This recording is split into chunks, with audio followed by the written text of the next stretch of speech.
Welcome to my YouTube channel. आप सभी लोगों का मेरे यूट्यूब चैनल पर हार्दिक स्वागत है। आज हम बात करने वाले हैं वन नेशन वन इलेक्शन के बारे में, अर्थात एक देश एक चुनाव। इस एक देश एक चुनाव के क्या मायने हैं, क्या तथ्य हैं, क्या लाभ हैं और क्या इससे नुकसान होगा, और एक साथ पूरे देश में चुनाव कराने पर कितना खर्च आएगा, इन सब चीज़ों के बारे में आज सारे तथ्य डिस्कस करेंगे। तो वीडियो को स्टार्ट करने से पहले अभी तक जितने भी लोग इस चैनल को सब्सक्राइब नहीं किए हैं, कृपया करके चैनल को सब्सक्राइब कर लें, जिससे कि हमारे आने वाली वीडियोस की नोटिफिकेशन आपको मिलती रहे। तो आइए शुरू करते हैं। सबसे पहले वन नेशन वन इलेक्शन, अर्थात एक देश एक चुनाव। यह एडिटोरियल द इंडियन एक्सप्रेस में प्रकाशित one nation one election better for voter better for citizen पर आधारित है। इसमें लोकसभा व राज्यसभा विधानसभा के चुनाव को एक साथ आयोजित कराने के लिए केंद्र सरकार के प्रस्तावित विचार से संबंध, लाभों एवं चुनौतियों के बारे में चर्चा की गई है। दूसरे शब्दों में इसे आसान भाषा में हम समझें तो केंद्र सरकार पूरे देश में हर साल महीने चुनाव न करा करके एक बार में केंद्र व राज्य का चुनाव कराना चाहती है। साथ ही साथ इन चुनावों को क्रमिक करके देश भर में हो रहे चुनावों की आवृत्ति को कम किया जा सके। इस संबंध में केंद्र सरकार ने एक समिति का गठन किया है, जिसमें हमारे देश के पूर्व राष्ट्रपति रामनाथ कोविंद को अध्यक्ष बनाया गया है। हालांकि इस पर केंद्र सरकार ने सभी राज्यों से सभी से सुझाव भी मांगा है। हाल ही में सरकार ने एक राष्ट्र एक चुनाव की संभावना तलाशने के लिए भारत के पूर्व राष्ट्रपति रामनाथ कोविंद की अध्यक्षता में एक समिति का गठन किया। एक राष्ट्र एक चुनाव क्या है? भारत में एक राष्ट्र एक चुनाव की अवधारणा का अर्थ लोकसभा व सभी राज्यसभा विधानसभाओं के चुनाव को एक साथ कराना है। इन चुनाव के एक साथ एक ही दिन या एक निश्चित समय सीमा के भीतर कराने का विचार है। भारत में 1967 तक एक साथ चुनाव कराए जाते थे, यानी 1952, 1957, 1962 व 1967 में लोकसभा व राज्यसभा विधानसभाओं के लिए एक साथ चुनाव कराए गए। हालांकि 1968 व 1969 में कुछ विधानसभाओं के समय से पहले भंग होने के कारण एक साथ चुनाव चक्र बाधित हो गया। इसके अलावा 1970 में लोकसभा के समय से पहले भंग कर दिया गया व 1971 में नए चुनाव हुए। इन सभी घटनाओं के कारण भारत में एक साथ चुनाव का चक्र टूट गया।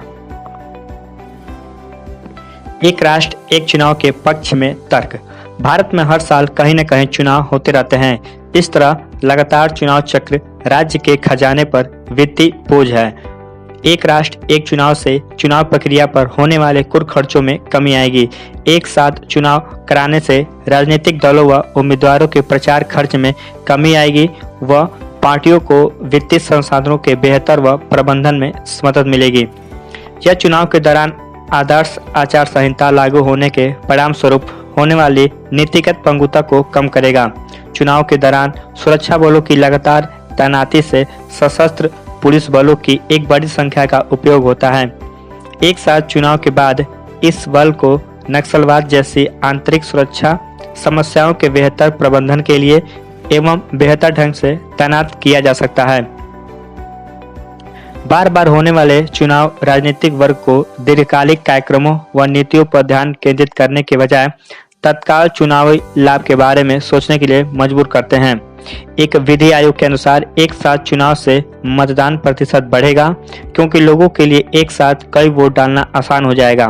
2015 में एम सुदर्शन नचियप्पन की अध्यक्षता वाली कार्मिक लोक शिकायत कानून व न्याय पर संसदीय अस्थायी समिति ने एक साथ चुनाव की सिफारिश भी की थी। इसके विपक्ष में तर्क। नियमित चुनाव यह सुनिश्चित करते हैं कि सरकार लोगों की इच्छाओं को नियमित रूप से सुनने के लिए बाध्य है। वह बेहतर जवाबदेही सुनिश्चित करती है।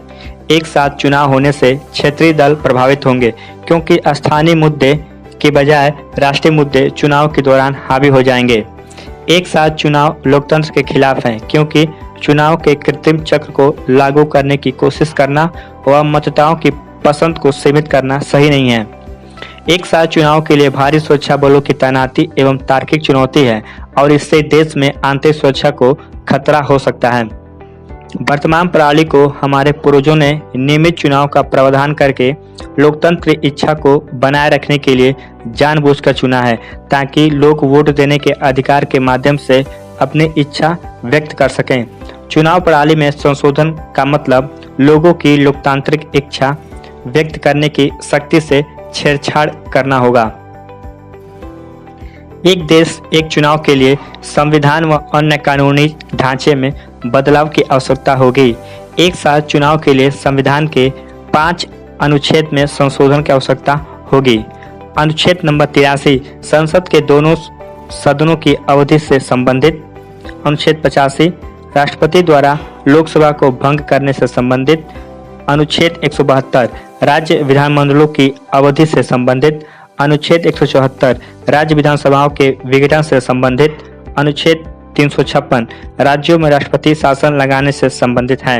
इसके अलावा राज्यों के 50% अनुसमर्थन के साथ संवैधानिक संशोधन की आवश्यकता है, जो सरकार के लिए चुनौतीपूर्ण है। एक साथ चुनाव कराने के लिए केंद्र को कुछ राज्यों को अपने सदनों की शर्तों को कम करने के लिए व अन्य को अपनी शर्तों को बढ़ाने के लिए सहमत भी करना होगा। विधानसभा अवधि में कटौती व विस्तार भी एक बड़ी चुनौती है। एक साथ चुनाव के कार्यान्वयन में लगभग 30 लाख इलेक्ट्रॉनिक वोटिंग मशीन यानी कि ईवीएम व voter verified paper audit trail VVPAT मशीनों की व्यवस्था करना व देश भर में केंद्रीय बलों की तैनाती करना एक बहुत ही बड़ी चुनौती है। चैनल को सब्सक्राइब नहीं किए हैं, चैनल को सब्सक्राइब करके नोटिफिकेशन वाला बटन ऑन कर लें।